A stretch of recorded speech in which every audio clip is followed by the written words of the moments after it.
आज पण बाहेरून जाऊन शॉपिंग करून आलो. काय तर ते दाखवतेच, पण त्याआधी hi everyone, welcome back to my channel.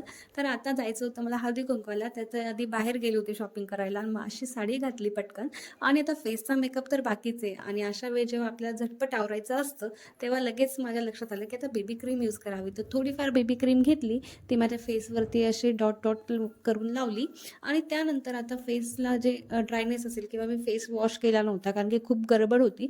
बाहेरून आली आणि लगेच जायचं होतं. म्हणून त्यासाठी त्या ड्रायनेससाठी मी ॲलोवेरा जेल घेतलं आणि पहिले जी क्रीम लावली होती त्यानंतर पूर्ण हातावरती असं अप्लाय करून ती जी क्रीम आहे ती त्या ॲलोवेरा जेलनी स्प्रेड केली, जेणे की त्याला मॉइश्चराईज तयार होईल आणि अशा प्रकारे माझी स्किन विदाऊट एनी ड्रायनेस की माझा मेकअप झालेला आहे. त्यानंतर आता लिपस्टिक लावली आणि आता साडी जी आहे ती स्टोनची होती, त्यासाठी टिकलीसुद्धा स्टोनची यूज केली आणि असं की माझी आजची तयारी झाली आहे. तसेच क्लचरसुद्धा स्टोनचं होतं बरं का. आणि अशी फायनली मी रेडी होऊन आता हळदी-कुंकवाच्या प्रोग्रामला गेले आणि तिथे बाहेर अशी काही रांगोळी काढली होती आणि आतमध्ये मी काही शूटिंगच नाही घेतली, कारण की मला ते भरपूर ऑड वाटत होतं. मग वाण घेऊन घरी आले. तसेच आज होती वसंत पंचमी. त्यासाठी छान आश्वीविदेशकडून सरस्वती देवीची पूजा करून घेतली. तर फोटो नव्हता म्हणून पेपरमध्ये जो मला मिळाला तोच मी त्या पाटीवरती लावला. तसंच सरस्वती यंत्र काढले आणि अशा प्रकारे आश्वीविदेशकडून छानपैकी पूजा करून घेतली.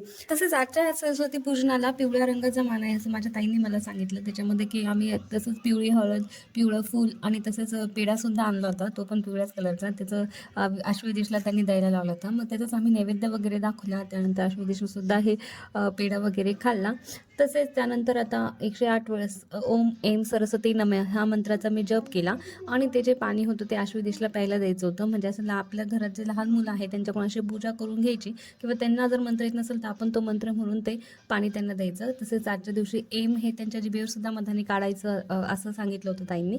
मग मी सुद्धा तसंच केलं. आश्वविधीच्या जिभेवरती ऐं हा मंत्र लिहिला मधाने आणि त्यानंतर जे पाणी मी मंत्र उच्चार केले होते ते पाणीसुद्धा आश्वविधीशला दिलं. अरे हो, सकाळची शॉपिंग तर दाखवायचीच राहिली ना, ती आता मी तुम्हाला नेक्स्ट व्हिडिओमध्ये दाखवते, कारण की ते सगळं हळदी कुंकू स्पेशल शॉपिंग आहे. सो आता आजचा व्हिडिओ आवडला असेल तर व्हिडिओ लाईक करा आणि चॅनलवरती नवीन असेल चॅनलला सबस्क्राईब करा. भेटूया नेक्स्ट व्हिडिओमध्ये. तोपर्यंत बाय.